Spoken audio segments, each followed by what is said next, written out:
Sometimes it feels like the noise around us just never lets up. This is 10 Better Minutes, a podcast that turns your attention to real stories that offer a steadier view of the world. Here, we share recent moments that don't deny the hard parts, but make room for everyday kindness and strength. I am your host, Ian Rhodes, and I appreciate you taking a bit of time to listen today. We will be hearing about a remarkable cat celebrating more than 3 decades with careful love and a young gymnast finding resilience on a worldwide tour. But to begin, there is a story about a dog whose subtle persistence helped save a life. Christine Richards had waited a long time for something to make sense.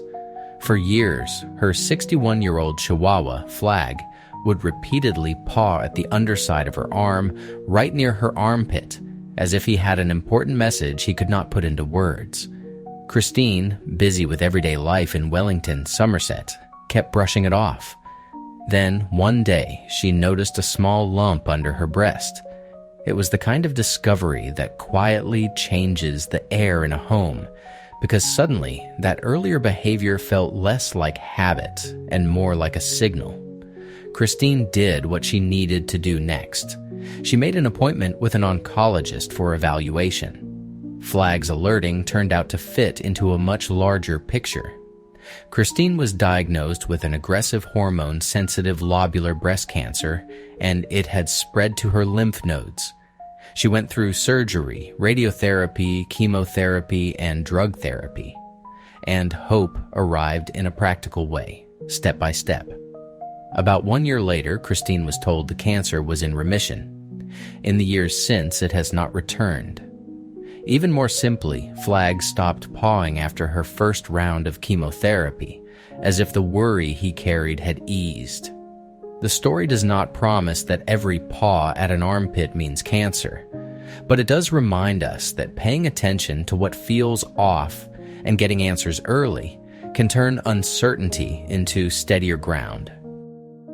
It is not every day you hear a love story told in bowls, routines, and birthday candles, so let us step into a small, steady kind of hope with a cat named Millie. Millie is a tortoiseshell cat, born in 1995, living in Greater Manchester with her owner, Leslie Greenhoe. He says Millie came into their lives as a kitten, taken in at about 3 months old by his late wife. Over the years, Leslie noticed she had her own preferences, especially about her water. After dirty tap water appeared, he began giving Millie only Buxton bottled spring water, and he has kept that simple routine going for more than a decade. Alongside it, there are the everyday comforts that make home feel safe: treats, cuddles, and the kind of attention that does not need an explanation. Earlier this year, the family marked Millie turning 31 with a bowl of chicken, because birthdays should feel like joy, not fuss. And during the UK heat wave, Leslie kept looking for practical ways to support her comfort. Millie gets 2 fans blowing on her, plus ice cubes added to her water bowl, so she stays cool without any drama. The picture that comes through is gratitude in action. It is about reading a companion's needs, then showing up day after day with patience and care. When life takes something away, what you build next can be its own kind of courage.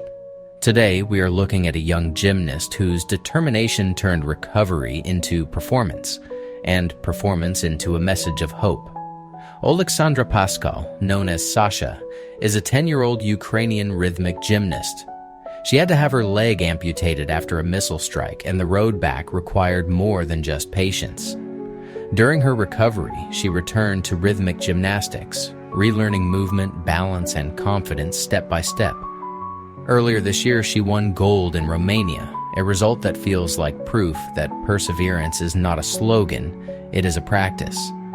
And then she carried that practice onto the world stage through the Global Dance of Freedom Tour, bringing her routines to cities such as Paris, New York, Rio de Janeiro, Tokyo, and Nairobi. In Nairobi, Sasha even performed at the United Nations office, where her story traveled alongside her music and her ribbons. It is hard not to feel uplifted by how ordinary dedication can become extraordinary when it meets an unexpected obstacle. What I love most is that her resilience is not presented as perfection. It is shown as returning, trying again, and sharing the journey. Sometimes hope looks like a child with a routine, walking forward in full view of the world. When a routine scan turns into news you never expected, hope can feel like something you have to reach for, one careful step at a time. This story is about that reach, and about what can happen when medicine dares to try something new. After Maisie Savage and Josh French learned their unborn baby, Theo, had complex gastroschisis, the situation sounded frightening. With his intestines growing outside the body, their doctors explained that Theo might face multiple challenges after birth. Specialists at Great Ormond Street Hospital referred them to Texas Children's Hospital in Houston, where Dr. Michael Belfort and his team offered a first-of-its-kind clinical trial. In November, when Maisie was 26 weeks pregnant, doctors partially exposed her uterus, drained and replaced the amniotic fluid with carbon dioxide gas to create operating space, and then used keyhole surgery to gently push Theo's organs back inside the abdomen. As part of the trial, Maisie also traveled to Leuven Hospital in Belgium for a Botox injection through her womb. They carried Theo to term, and he was born in February by vaginal delivery. Now 5 months old, Theo is thriving, and his parents say he is essentially normal. The medical team also reported 0 complications around the fetal surgery. What stays with me is how grounded and practical hope can be. It is not magic. It is expertise, collaboration, and a willingness to meet a difficult moment with steady care, so a family can imagine an ordinary future again.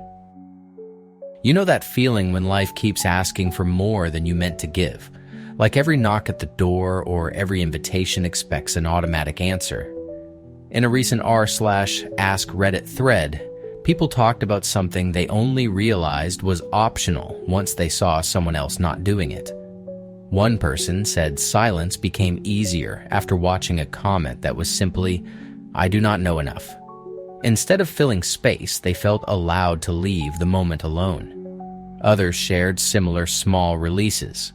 They stopped sharing opinions on everything, and when they had nothing warm to add, they let that be enough. For invites, they leaned on plain kindness, saying, "No thank you," with a simple, "Thank you for the invitation, but we will not be able to make it," without turning it into a long explanation. A surprising number also talked about the door itself. Some would disable the doorbell or limit who they respond to, so their attention was not constantly pulled away. And the same idea showed up with books and shows. If something was not grabbing them, they stopped forcing the finish line. Even parties felt more manageable.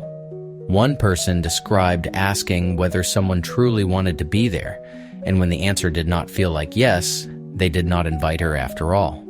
The reflection that keeps landing is this: when you choose what is truly optional, the day feels quieter. Not perfect, not empty, just calmer, with more control over your time and attention. As always, I have a wonderful tip for you to help with your mental reset and find more joy in the world. Today, we are talking about a moment when a negative assumption turned out not to be true. Maybe you told yourself, "I am going to mess this up," or "They probably do not like me," or "This situation is going to go badly no matter what I do." Here is the twist. Often, those thoughts feel solid in the moment, but they are really guesses in disguise.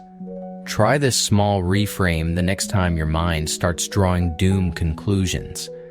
Ask yourself one simple question: what evidence do I have that this is absolutely true? Then, right after that, add another question. If it is not true, what is a more realistic explanation? For example, maybe silence was not rejection. Maybe they were busy. Maybe you were not behind. You were just learning at a normal pace. The story your brain makes can be loud, but it is not always accurate. And when you catch the assumption early, you give yourself a little room to choose something kinder and more grounded. Not denial, just truth. All right, friends, we have reached the end of this 10 Better Minutes episode. If the world has felt a little too loud lately, I hope these stories left you with something steadier than headlines, a reminder that decency and kindness keep showing up, even in ordinary ways.